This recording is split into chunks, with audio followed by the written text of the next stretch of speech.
The Division has got to be one of the biggest games at E3, both last year and this year. But what is this game really? When is it coming out? How is it all going to finally come together? We had the opportunity to sit in with the developers, hear a bunch of questions answered, see some of the game, and I think we know a little bit more about where Ubisoft's next big thing is headed. Joining me today live is Game Riot Army.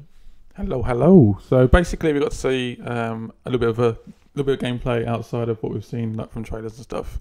Do you say it's lost a little bit of steam, like from last E3?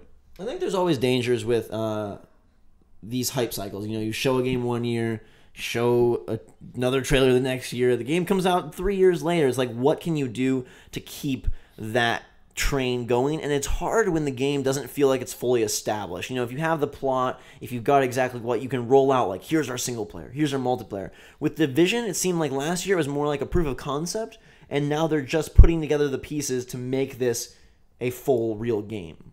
So at first, when I saw this game last year, I thought it was to do with like, I know, zombies and the whole world is falling apart. But apparently, this is on the edge of like it going completely apart. So it's not actually falling apart yet.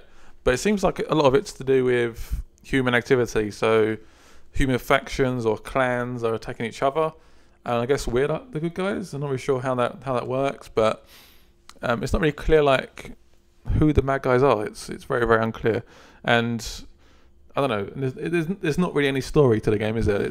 No, that was one of the interesting parts. Like you said, you know, they talk about this contagion. There's this virus, or what happened to humanity. The focus of this year's trailer was very much on like parents losing their children and people fighting to sort of take back their world almost. But yet, when we get into the actual meat and bones of the games, it's like factions of humans. So I'm not sure where the like. Even if it is pre-apocalypse, where that factors in. Are we going to see zombies later on? Are we going to see something else? Right now, it feels very much like a humans versus humans open world game that's focused on capturing points, like taking back the city by clearing out this area, clearing out that area.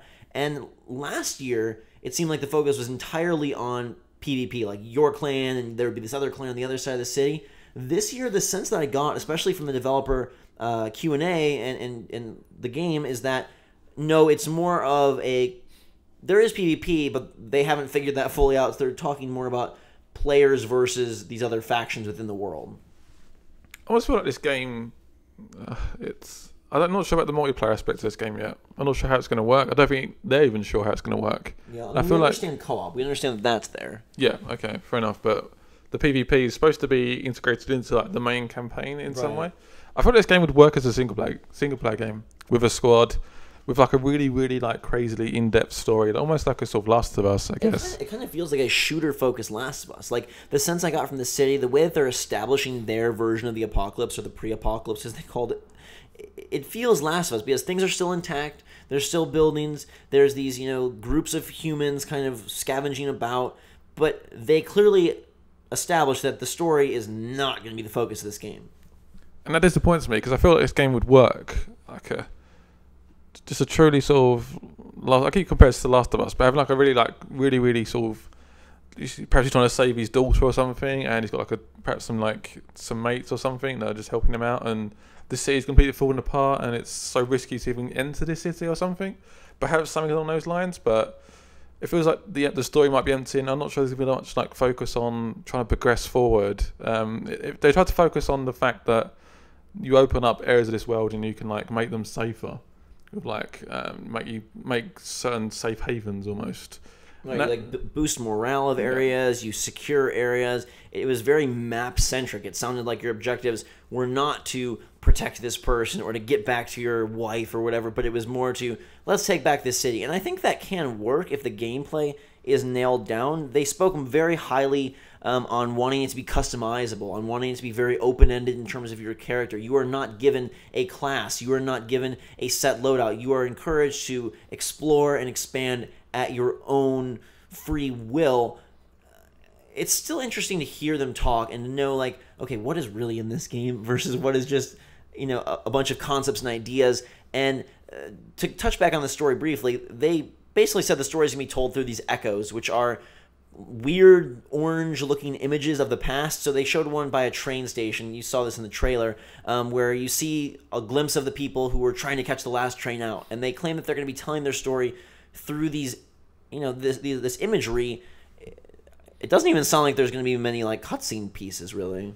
Sounds like it'd be zero. They said like when they said, "Oh, how's the story going to be like?" I think someone asked them a question. They said, "It's in the game. Don't be stupid." Like it's like a sort of silly question, and I think they see it as a selling point, but I see that as a disadvantage to the game. Yeah. No, when this started off, didn't they kind of frame it last year as like an MMO shooter, almost like Destiny, but in a realistic setting? I would agree. Yeah, completely. So it feels like they are maintaining that focus, but they have geared it more in a, I almost want to say like Ubisoft open world game where like you have objectives, you're going around clearing areas. It's absolutely stunning looks wise. I mean, the scale is insane. I was telling you that seeing this right after playing Watch Dogs is like, like this is next gen truly. This is a next gen game because the scale is just crazy even compared to Watch Dogs, which I think is a nice looking game.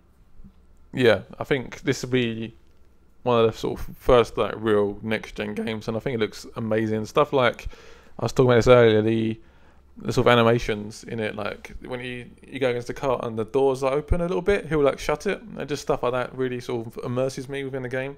You got all the snow little effects, and some of the weapons and stuff they use, like the grenades and stuff, really sort of stood out to me because they just it's a little bit near future. Like it's nothing crazy, but it's a little bit near future. So you've got grenades that kind of like roll and home in, crazy flashbangs. Yeah. They're really utilizing a lot of graphical effects to make the weapons seem fun and unique. And we've really only seen combat. I don't think there's much exploration. I mean, exploration in terms of finding new areas of the city. But people were asking questions about crafting, about the gameplay mechanics. Is this just a third-person shooter with your friends, or is there more survival? Is there a health meter for your not just your whatever you want to call it, how much HP I have, but for your hunger level, for your freezing, status. And they kind of were unclear, but it sounded like the answer was ultimately going to be no, that they were going to keep it more accessible, and that putting in more of those survival game features makes things too hardcore for the scope that this game is targeting. Yeah, when they're worried that you don't die from being starving and stuff. They said there's some benefits to having rations, but there's no like negative to not having it. Is kind of the gist I got. Yeah, so perhaps stuff like, I don't know, like shaky aim or something. Seems that perhaps where they're going to go with that, but yeah, I don't know. Again, it feels in some ways like they don't have it fully established. They talked about bringing out some fans to help, design more of the game or whatnot, and they're still saying a 2015 release. But to me, it's like, okay, right now you got a third-person shooter where you clear out these spaces, but the PvP was sort of the huge new thing that we saw last year, and we didn't get like no details on that. It was just more details on sort of how the systems work currently within this third-person shooter in this gorgeous, beautiful city with this cool concept. But where does that become a $60 full campaign game? It seems like there's still a lot of gap between the final product and where they are today. I have to agree. I mean, what do you think about the stuff where you could switch the skills like whenever you wanted? Was it like a 5-bar selection, so you could all rotate it almost? It's like on your hand, but then some skills had like certain off points, so you could almost upgrade those skills. But you could basically given the ability to change the skills whenever you want to, so it wasn't like a fixed thing all the time, which I thought, I don't know, it's positives to both, isn't it? There is a definite RPG element, and they made clear that like they want you to build this loadout and this character to your liking. You could kind of modify skills where, the example I think they gave was like, say you have thermal vision, and then the next level of thermal vision might give you, not only can you see enemies, but you can see, I don't know, vantage points, or you can see items within the world or caches or something like that. So there's expandable skills. One thing I thought was interesting that they were asked about and seemed to have some idea of where it was going to go, but again, not entirely clear, and that's sort of the theme of the Division right now, is this is a level-based game, right? So you're going to run into areas of the game where the enemies are of higher level. How do you tell if that area is appropriate for you? Their answer was quite odd. It was a little bit odd, wasn't it? They said, you die, and basically you wouldn't go back. you just die. Which, like, okay, for a game like a Dark Souls or something like that, it's decently, you can kind of tell visually, is this enemy very strong? You know, how menacing is it? When you're dealing with guns, I don't know how you establish that. Their bullets just do more damage than yours. I mean, how do you, unless they're going to be firing like, oh god, these guys all of a sudden have like futuristic weapons and I don't know how you walk into an area at level 8, see a level 20 guy, and unless he has a meter above his head, how do you know? And even if he does have a meter above his head, what does that mean? He's just a bullet sponge and I'm a pancake? Because how do they, it's interesting to see these RPG elements in a shooter. I don't know that it's been tackled before. The only thing we saw, perhaps that could be the case, is they had like almost like gear upgrades, so you'd get like a more effective gas mask, I guess. So certain areas were like infected, so he put his gas mask on. He couldn't get into the area at first though. Then he found like a gas mask and put it on. Then he could go through. So perhaps that's almost like a cut-off point. Hard to tell visually from afar. If I see enemy man over in the distance, how am I going to read if he's, or I'm not? I'm just going to walk up to him and die. Again, that's something that I feel like maybe it's built into the PvP, and so it's not fully established. They did say like they want to have a veteran player level 50 be able to bring in a level 2 player and interact together and work together. But if the higher levels just kill you, how does that work? It seemed people were asking very in-depth questions like, if I'm playing my game and I've cleared out 50% of the city, and Scott's playing his game and he's cleared out 80%, and I jump into his game, am I going to see that extra 30% cleared out? Or is it going to be my world?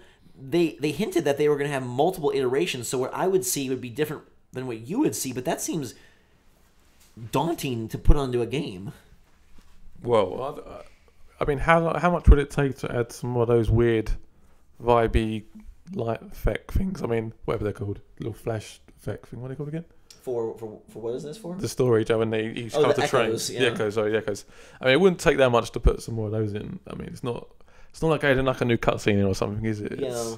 It's just like a slightly movie weird echo thing. I mean, it's not. I don't like these echo things telling me a story, to be honest. But just in terms of clearing out these areas, say you've cleared out half your map, I've cleared out a quarter of my map. When I jump in your game, there's a fog of war, isn't there, that is in the game? So there was some, they didn't want to use the specific term fog of war, but it sounded like they're going to use some. You have to explore the map to see all of it. Right, but what happens if I'm in your game and you go into an area that I haven't accessed yet? Do I just not see it, or then I do see it?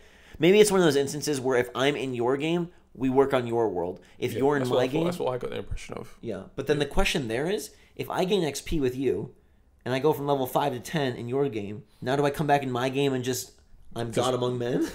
It would seem so, wouldn't it? I mean, from what they say. I mean, that's. I'm trying to think of a game. I'm keeping a game because I'm sure there's a game where there's a co-op game I used to jump into like my friend's game. Fable is a little bit like that, isn't it? Where you're something else. Might be Dead Island or something. Okay. Maybe that was it. I mean, I want to establish that I think I was very skeptical about this game last year in particular, and now I come away much more intrigued and much more engaged in the conversation that they're creating. But for me, like, I'm still a little bit in that conversation stage. It doesn't feel like it's fully fleshed out. Don't get me wrong, I like where they're going. I'm excited to see what this game turns out to be. They seem very committed and passionate. They want to create the best game they can possibly create. They're taking the time needed to do that. That time might extend beyond 2015. Please don't. But I don't. How can you release a game without? I mean. But we're seeing a gameplay which looks done to me. I mean, it looks like a done game. Now, do you think this game has the risk of suffering a Watch Dogs level, but maybe even greater downgrade? Not in terms of visuals, but in terms of scope of the game. That it's epic PvP, it's this huge world, but now it's going to be more of a co-op open world game, clearing out areas, getting some skills, and that's kind of the whole deal. I mean, with Watch Dogs, we saw the E3 2012 gameplay. Correct. And then the next gameplay we saw was downgraded. Right. We've seen it twice now. I feel like it may not. I think this is our game that we're going to get. Honestly, they wouldn't have shown it twice. The whole way. This could be PC gameplay, maybe, with like a very strong graphics card. But I think this is a game that you can potentially play on your PC. I mean, even more than graphics, though, just in terms of what their hopes for the game. PvP focused, big MMO, open world RPG shooter. Do you think along the way, budget concerns, time concerns make this game become a lot more traditional? Because I think right now, besides the visuals, a lot of hope resides, with the Division to be like the beacon of next gen, like a very new kind of game. And I'm just wondering if you think they'll be able to get there. I think they will be able to get there. I think the game looks, like I said, for me, it's the fundamentals of how the game is going to work as a game I want to play constantly, rather than just being a very, very pretty game. I feel like it looks gorgeous and stuff, and very, very immersive. The world feels immersive, but would I want to play this game for hours and hours and hours? I don't know. It doesn't. I need a decent story behind it. Or some really appealing multiplayer. And we obviously nobody's played it, so we need the shooting to feel good. We need the controls to feel right. That's very important. Something Destiny, does well with kind of that open world shooter style. A couple quick hits, and you can feel free to bring up any that you liked. But one that I thought was cool. They said that they have no vehicles in the game that you can ride, because exploring New York on foot is a very different experience than blazing through the streets, and that they wanted you to really feel the struggle of journeying across this desolate city, and not just hop in a car and drive over everybody and randomly jump into the lake, or jump into the water. I think that it sort of slows down the progression, as in like you have to walk through a station, and it makes the world feel bigger as well, because you have to like explore, you have to walk, it's like a slight jog almost, isn't it? So I feel like it would, for me it's definitely a positive. I think it adds immersion. You're always in your character. You're always on the ground. If you see a place over there, you got to get over there. It's not like hop in the car and bump into things, crash into stuff. Like, it keeps it, to me, it makes the tone stay more serious, because you're not doing, wheelies on motorcycles. You're not crashing into lampposts. You're not, you know what I mean? It seems to, the mood I got from the game is very somber, very like almost quiet, which I liked. And I hope that they're able to maintain, even if they can't do a big plot, maintain like that kind of feel and emotion throughout the game. I mean, it's almost sort of realistic, isn't it? Because that's the way the game is set. The world is falling apart. Right. There's going to be randomly working cars just sitting there with petrol in, working away perfectly fine. And most of the roads will be blocked by other vehicles. It's just how it would be if that world did fall apart. There wouldn't be just open roads for us to go and explore. It doesn't. For sure. The game, you watch like Walking Dead, that's a weird example, but there's cars just sitting there. Yeah. Because people run away or got attacked by whoever. Sure. So, yeah. I mean, I think The Last of Us, that's something maybe that they borrowed a little from there. You're on a horse a little bit, but you're mostly on foot. Sometimes they have a car, but it's like we have to make this big journey. And it sounded like they are trying to make New York as massive as they can, to have very, long distances, big walks, and different districts and things like that. The factions, I thought, was something interesting. They had, sort of the thug faction, but also these cleaners who ride garbage trucks and try and massive flamethrowers. Massive flamethrowers to like get rid of all the infection. Yeah. So the flamethrowers are like, at one point the main character gets almost like caught in a bit of a fiddle bit, because the flamethrowers literally coming over the top of the cover, so he's just pretty much stuck. So you have your teammate distract her with a turret. What do you think about the turrets? Because the turrets are a weird thing to include in games. They're not. Sometimes they work, sometimes they sort of don't. The thing where I thought that got weird is like they're like, we're keeping things sort of semi-future, but at the same time this is like a survival game, and I heard them say like everything is valuable. You might collect something, like, so we kind of want to focus on that. So how do you have a game where people are like desperate and dying, but at the same time they've got like these grenades, drones and stuff? Yeah, like what is that about? How do you? They've talked about the app. They've got like tablet connection with the game, and it's like, so on one hand your guy is like barely surviving, but on the other hand, and I wonder, many shooters today, even Call of Duty going in a futuristic direction, Titanfall, how many games can survive just fighting ordinary humans? It's either aliens or zombies or really futuristic robots. Do you think there's areas of the Division where you're going to walk in, there's going to be some government robot that's 10 feet tall, or do you think a game like this can be okay with just human enemies? I mean, yeah, obviously there's elites, guys love armor, but even think about Destiny. When we played that, there's very distinguished grunts and leaders and wizards, and you have all these types. Does a game that's supposed to be massive and played for thousands of hours get boring if you're just fighting straight up humans? I would like scary infected weirdos coming after me, because then perhaps the interaction with humans, again, it's coming back to Last of Us again, isn't it? But it's humans like you could like open a gate and they come flooding out, or use some tactical device, and I think that would work really well. But it feels like, is they going to be infected? I mean, what's this infection? I mean, what does it give the person, the flu or something? There's like, I mean, again, it's one of those things where they started off, oh, the world's infected and blah blah blah, but yet we haven't seen any real infection. How does that work out? Yeah, like this area is it has more contagion, but what does that mean? How does it affect me? Currently, where the game's at right now, it seems like window dressing. Like, oh, this is just like a side point. Like, hey, there's an infection. We didn't see any, and we don't know of how it impacts us. I could see them later on, though, making that a big reveal that here's the infected or something. Ubisoft doesn't have a zombie game, do they? As far as, I mean, they had Zombie U, but they kind of canceled their Wii U plans. So they don't have a game that features sort of the paranormal or the supernatural. I mean, Assassin's Creed's pretty grounded. I mean, they have the Desmond stuff, that gets goofy, but Far Cry 4, pretty grounded. You know, you've got, Watch Dogs is grounded. So is this their game where maybe they do... I mean, it's Tom Clancy, too, which that makes me think no. I'll be disappointed. Yeah, Tom. I don't know why is Tom Clancy in that anyway? I mean, is it because it's tactical? Is that just a name? Is it just a... But it doesn't make me want to buy the game. No offense to Tom Clancy, but I mean... I think maybe 5 years ago, the Tom Clancy name would have more clout. But is that more of a US thing? Because I know he's a publisher. Yeah, perhaps. He writes books, but I mean, is it a US thing? Is it more? I mean, Rainbow Six was very popular, and I think when this game was announced, Rainbow Six Patriots kind of disappeared, and so they were using this. My take, at least, is that they were using this to sort of replace that, and so I wonder if that's how it got the name. It also gives them credibility as a new game from Massive Entertainment to have the Tom Clancy name, to get help from some of those guys. Maybe it's more of a thing for them than it is for us, but that does make me like, I can't see zombies in a Tom Clancy game. It doesn't seem to fit the bill at all. I feel like it'd be a missing thing I just think it would miss it if it wasn't something that almost spooked us. Yeah. I mean, really weird, like, if you're gonna have this contagion, make it scary. And if you're not gonna have survival mechanics, then you're gonna have to have something to make it seem threatening. Because it doesn't. I mean, what can an infection do to us? We just put a gas mask on. I mean, okay, that doesn't really spook me out, or I don't know, it loses that factor for me. Yeah, I do.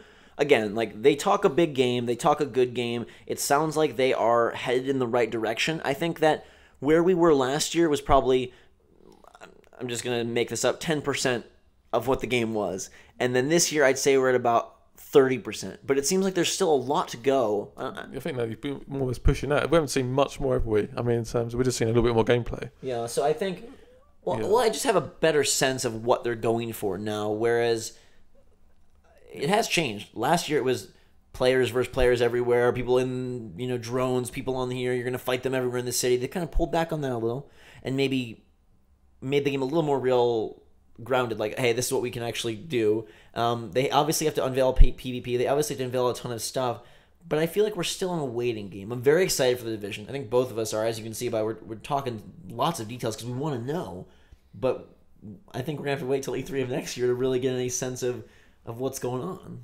So what are you more excited for now? More excited for Rainbow Six or Division? 2 Tom Clancy games. My prediction is that Rainbow Six Siege comes out before the Division. I know you think that might be crazy, but I don't know what to go. Ubisoft, I don't know. I feel like we're going to keep getting a new game announcement, like a big announcement at the end of E3 every year now, which is quite scary, to be honest. I mean, they must be expanding like so much because they just bring out all these new games. If they start, say next year they announce a whole new IP, sure, that'd be. Well, I think Rainbow Six, to me, it's very established. They show that trailer and you watch that trailer, that gameplay trailer, and you're like, I know what this game is. It looks like it's gonna be fun with friends. Got some sweet deformation physics and mechanics going on there. Ways you're poking guns through walls and blowing up sides of houses. That looks really sweet. So to me, I'm a little more hyped for that just because I know what I'm getting and it looks like it's going to be fun. It's actually playable here at E3, which is crazy to me. The Division, I think, could be a better game, but we're in that phase of, like, I hope. You know what I mean? Like, there's a lot still on the line to be decided and established. We've seen a lot of trailers this year. Games like Scalebound, the Platinum Games exclusive for Xbox One. Trailer looks cool, but what the heck is that game? And Division is establishing what it is, but it's still running that race. It's not at the finish line, where Rainbow Six felt more like, hey, we know what this game is, and so here's a chunk of that game. Division is sort of more like, we're building what this game is. Let us show you a brief peek into the world, but that is not representative of at least it didn't feel like to me like that's of the final thing. Yeah, I think I'm hoping over this course of this year, hopefully we can hear a bit more about the game, more gameplay, just more details on the game really, and just try and push out stuff. Hopefully, and then hopefully we get an initial a finalized date, and Yeah. that would be it. Because I want a date. I want to know when it's coming out, on what consoles and stuff. I just want to know, and then yeah. And I want to see more gameplay because, Yeah. as we know with Watch Dogs, it's very easy to, throw out your explosive reveal trailer and get people very hyped for the game and sell your pre-orders, and then a year later, 2 years later, 3 years later, possibly, things change. If the Division gets delayed, this could be one of our first ever, 4-year E3 games. We could see this at 4 E3s in a row. How crazy would that be? But I don't know. I gotta say that I'm much more excited after E3. I just want to know more. Definitely. I mean, we've spoken 25 minutes about this game, so we're both excited, aren't we? So hopefully we hear more. Yeah, let us know your thoughts in the comments below. What you think about the Division? Are you more excited, less excited? Are you desperate for it to come out? Do you want them to take as much time as they can? What do you want the game to be? Let us both know. Check out Game Riot's channel, youtube.com/GameRiotArmy, for lots of goodness. Drink so much. Have a fantastic day. Hit that like button if you enjoyed. Until next time, we will see you all later. Later.